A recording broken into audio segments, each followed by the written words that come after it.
एक ऐसा नबी जिसकी मौत के बाद यहूदियों पर सबसे बड़ा अजाब आया। ऐसा नबी जिसे अल्लाह ने कुरान में अपनी रूह कहा है, जिसके नाम पर दुनिया का सबसे बड़ा मजहब कायम हुआ। एक ऐसा नबी जिसे ऐसे मूजिज़े दिए गए थे जो किसी और नबी को नहीं दिए गए।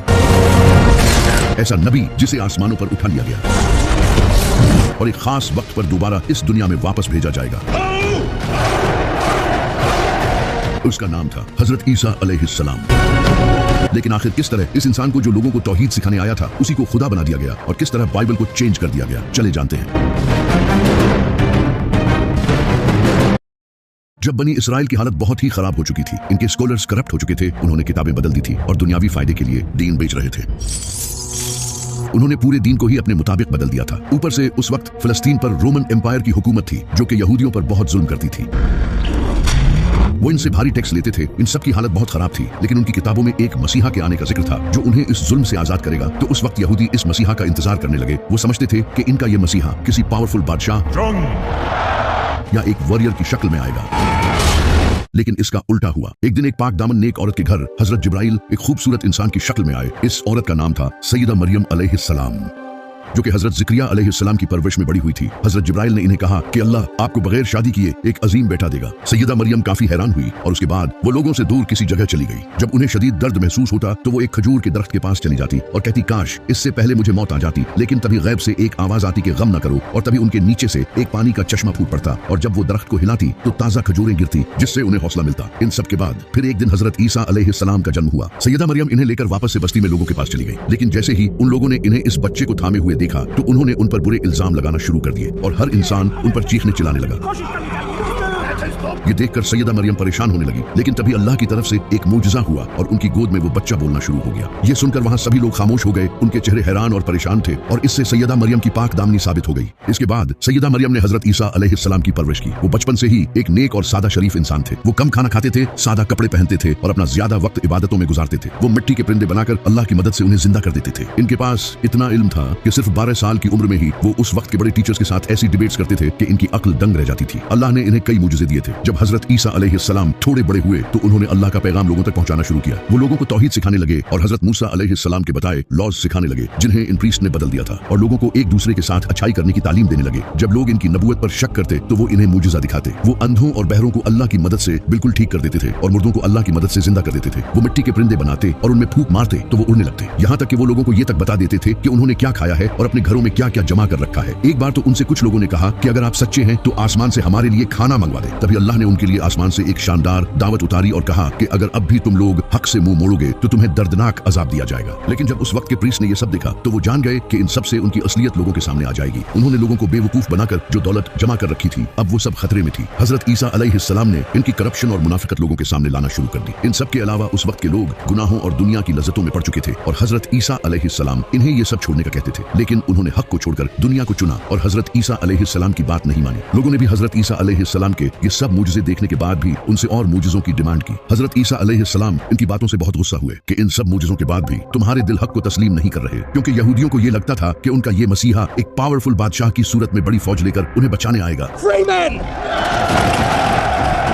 जबकि हजरत ईसा अलैहिस्सलाम उनकी तरह ही एक आम इंसान थे, बल्कि वो तो और भी ज्यादा सादा जिंदगी गुजारते थे। उस वक्त फिलिस्तीन भी रोमन एम्पायर के अंडर था। जब रोमन एम्पायर के बादशाह ने ये देखा कि एक इंसान लोगों को इन्फ्लुएंस कर रहा है और लोग इसे फॉलो कर रहे हैं तो ये उनकी हुकूमत के लिए भी एक बड़ा खतरा था। इसी का फायदा उठाकर कई यहूदी प्रीस्ट रोमन एम्पायर के पास गए और उन्हें हजरत ईसा अलैहिस्सलाम के खिलाफ उकसाया और कहा ये इंसान बादशाह बनना चाहता है और इसीलिए ये सब कर रहा है। इसके बाद उन प्रीस्ट ने रोमन बादशाह के साथ मिलकर हजरत ईसा अलैहिस्सलाम को कत्ल करने का प्लान बनाया। इसी दौरान हजरत ईसा अलैहिस्सलाम अपने सहाबा के साथ खाना खा रहे थे। तभी उन्होंने उनसे कहा कि तुम में से कोई एक इंसान मुझे धोखा देगा, और फिर ऐसा ही हुआ। इन्हीं में से एक इंसान कुछ पैसों के बदले फौजियों को उनके बाग ले आया और इसी पॉइंट पर अल्लाह ने हजरत ईसा अलैहिस्सलाम को आसमानों पर उठा लिया और एक सेम उन जैसा इंसान उनके सामने कर दिया, जिसके बारे में बहुत से स्कॉलर्स का कहना है कि ये वही इंसान था जिसने हजरत ईसा अलैहिस्सलाम को धोखा दिया था, जबकि कुछ का कहना है कि ये हजरत ईसा अलैहिस्सलाम के सहाबियों में से था और अल्लाह ने इसे इस सब्र के बदले जन्नत का वादा किया था। लेकिन इस सब के बाद यहूदियों ने इस इंसान को बुरी तरह टॉर्चर किया, उसे बाजार में जख्मी हालत में घुमाया और उसे गालियां दी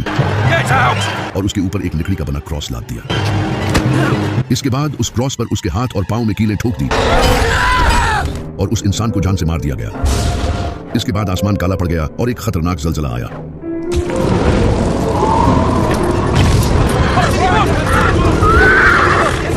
ये उन लोगों के लिए एक निशानी थी आने वाले अजाब की। लेकिन हजरत ईसा अलैहिस्सलाम को एक खास वक्त के लिए आसमानों पर उठा लिया गया है। अब वो दज्जाल का मुकाबला करने आएंगे, जिस पर हमने एक प्रॉपर वीडियो बनाई है। इस इंसान की मौत के बाद इनके साथियों के दरमियान डिस्कशन होने लग गई। इनके कुछ सहाबा ये मानते थे कि अल्लाह ने हजरत ईसा अलैहिस्सलाम को आसमानों पर उठा लिया है, जबकि कुछ का कहना था कि वो मर चुके हैं, जबकि कुछ का कहना था कि वो वापस आएंगे। इस तरह हजरत ईसा अलैहिस्सलाम के बारे में कहानियां फैलने लगी। एक फिरका हजरत ईसा अलैहिस्सलाम को अल्लाह का नबी मानता था, जबकि दूसरा फिरका इन्हें शहीद मानता था, और तीसरे फिरके ने इन्हें अल्लाह का बेटा बना दिया। इस वक्त तक बाइबल एक बुक की फॉर्म में नहीं आई थी। लोगों को हजरत ईसा अलैहिस्सलाम की टीचिंग जुबानी याद थी और कुरान भी बिल्कुल ऐसे ही नाजिल हुआ था। आप सल्लल्लाहु अलैहि वसल्लम की वफात के कई साल बाद जाकर कुरान एक बुक की शक्ल में आया था। लेकिन कुरान और बाइबल में फर्क ये था कि कुरान की प्रोटेक्शन की जिम्मेदारी अल्लाह ने अपने हाथ में ली थी और बाइबल के साथ ऐसा नहीं था। इस वजह से लोगों ने बाइबल को चेंज कर दिया। जब 70 ईस्वी में एक इंसान जो कि हजरत ईसा अलैहिस्सलाम के फॉलोअर से इतनी नफरत करता था कि उन्हें टॉर्चर करता और जेलों में डाल दिया करता था, इस इंसान का नाम था सॉल ऑफ टार्सिस। इसने काफी टाइम तक हजरत ईसा अलैहिस्सलाम के फॉलोअर्स को टॉर्चर किया, क्योंकि हजरत ईसा अलैहिस्सलाम के ये फॉलोअर्स एक अल्लाह की इबादत करते थे और इन रोमन के झूठे खुदाओं की पूजा नहीं करते थे। इस वजह से हजरत ईसा अलैहिस्सलाम के इन फॉलोअर्स ने बहुत जुल्म सहा। लेकिन फिर एक दिन इसने क्लेम किया कि इसने ख्वाब में हजरत ईसा अलैहिस्सलाम को देखा है, जबकि इसने अपनी लाइफ में कभी हजरत ईसा अलैहिस्सलाम को देखा ही नहीं था। इसके बाद इसने अपना नाम चेंज करके पॉल द अपोस्टल रख लिया। इसने लोगों को यह बताना शुरू किया कि हजरत ईसा अलैहिस्सलाम कोई नबी नहीं बल्कि खुदा के बेटे थे। इसने ये आइडिया ग्रीक्स और रोमन से लिया था, जिनके झूठे खुदाओं के बेटे भी हुआ करते थे, जैसे हेराक्लस।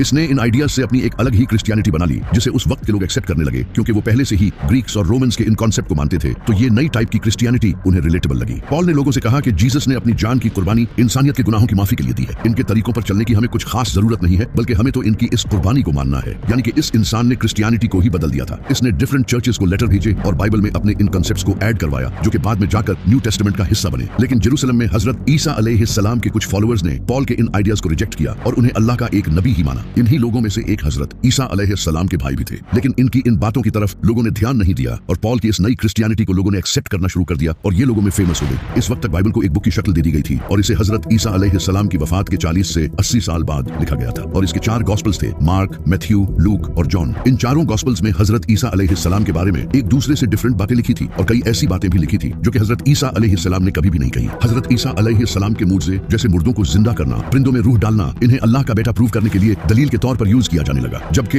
ये तो मुझसे उन्हें अल्लाह की तरफ से दिए गए थे। लेकिन उस वक्त कई पुरानी गॉस्पल्स भी मौजूद थी, जैसे कि gospel of Thomas, gospel of Barnabas, gospel of Hebrews. इनमें हजरत ईसा अलैहिस्सलाम को एक नबी ही लिखा गया था, लेकिन उन गॉस्पल्स को चर्च के लीडर्स ने गलत कहा और इन्हें कबूल नहीं किया।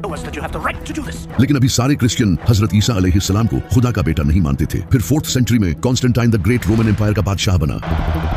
इस वक्त इसकी पूरी एम्पायर पॉलिटिक्स जंग और रिलीजन की वजह से आपस में ही डिवाइड हो चुकी थी। तो इसने अपनी पूरी एम्पायर को यूनाइट करने के लिए लोगों को आजादी दे दी कि वो अपने रिलीजन को ओपनली फॉलो कर सकते हैं। ये पहली बार हुआ था कि क्रिश्चियनिटी भी एक रिलीजन बन चुकी थी जिसे लोग आजादी से फॉलो कर सकते थे। इससे पहले लोग क्रिश्चियंस पर जुल्म करते थे और इनके रिलीजन के भी खिलाफ थे। इस वक्त क्रिश्चियनिटी के 2 फिरके थे, एक जो हजरत ईसा अलैहिस्सलाम को नबी मानते थे, दूसरे जो इन्हें खुदा का बेटा मानते थे। इन्हीं फिरके में से एक इंसान खड़ा हुआ जिसका नाम था एरियस, जो कि लोगों को बताने लगा कि हजरत ईसा अलैहिस्सलाम अल्लाह के नबी थे, न कि उनके बेटे। इनकी बातों को कई लोगों का सपोर्ट भी मिला, लेकिन उस वक्त के चर्च के लीडर्स ने इसकी सख्त मुखालफत की, जो कि हजरत ईसा अलैहिस्सलाम को खुदा का बेटा मानते थे। इससे पूरी एम्पायर में कॉन्फ्लिक्ट पैदा हुआ और लोग एक दूसरे की मुखालफत करने लगे। जब कॉन्स्टेंटीन को यह पता चला तो इसने इस इश्यू को फौरन हल करने का सोचा, क्योंकि इसने लोगों को यूनाइट करने के लिए ही तो रिलीजन फॉलो करने की आजादी दी थी। लेकिन अब तो और ज्यादा इश्यूज आने लग गए थे। तो कॉन्स्टेंटीन ने एक बड़ी काउंसिल बुलाई जिसमें 300 से भी ज्यादा प्रीस्ट आए। इन सब के दरमियान एक मीटिंग हुई, लेकिन इस मीटिंग में एरियस के इस आइडिया को लोगों ने रिजेक्ट कर दिया और हजरत ईसा अलैहिस्सलाम को खुदा का बेटा डिक्लेयर कर दिया। इसके बाद से जो भी हजरत ईसा अलैहिस्सलाम को खुदा का बेटा नहीं मानता था, उसकी बाइबल्स को जला दिया जाता था और उन्हें मार दिया जाता था।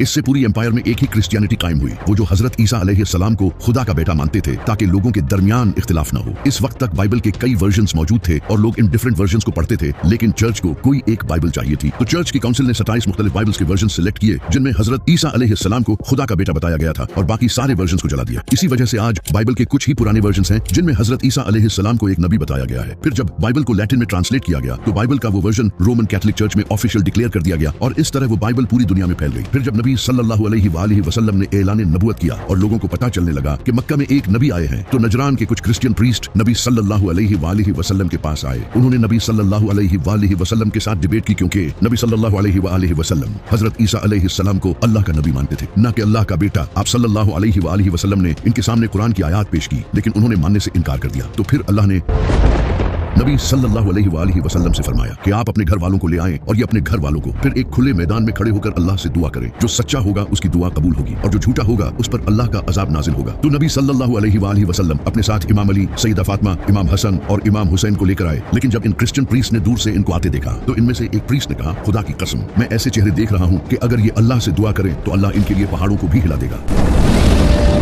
इनसे डिबेट मत करो वरना हम तबाह हो जाएंगे। तो उन्होंने नबी सल्लल्लाहु अलैहि वसल्लम के साथ डर के मारे एग्रीमेंट कर लिया। हजरत ईसा अलैहिस्सलाम को कत्ल करने की साजिश यहूदियों की सबसे बड़ी गलती थी, क्योंकि हजरत ईसा अलैहिस्सलाम यहूदियों के लिए आखिरी मौका थे। अल्लाह ने उन्हें खुले मुजज़ों के साथ इनके पास भेजा था ताकि वो हक को कबूल कर लें। ऐसे मुजज़े किसी भी नबी को नहीं दिए गए थे, लेकिन उन्होंने ईमान लाने की बजाय इनकार कर दिया। फिर अल्लाह ने उन पर एक के बाद एक अजाब नाजिल किया। जब अल्लाह ने हजरत ईसा अलैहिस्सलाम को आसमानों पर उठा लिया तो कुछ टाइम बाद यहूदियों ने रोमन एम्पायर के खिलाफ बगावत शुरू कर दी, क्योंकि यहूदी खुद हुकूमत हासिल करना चाहते थे। यहूदियों ने यरूशलेम में रोमन्स को हराकर आजादी हासिल कर ली। जब उस वक्त के रोमन बादशाह नीरो को यह खबर मिली तो उसने अपने बेटे टाइटस को एक फौज के साथ यरूशलेम भेजा। टाइटस ने यरूशलेम को सीज कर लिया और शहर को फतह कर लिया। इसके बाद रोमन्स ने यहूदियों के टेंपल को तबाह कर दिया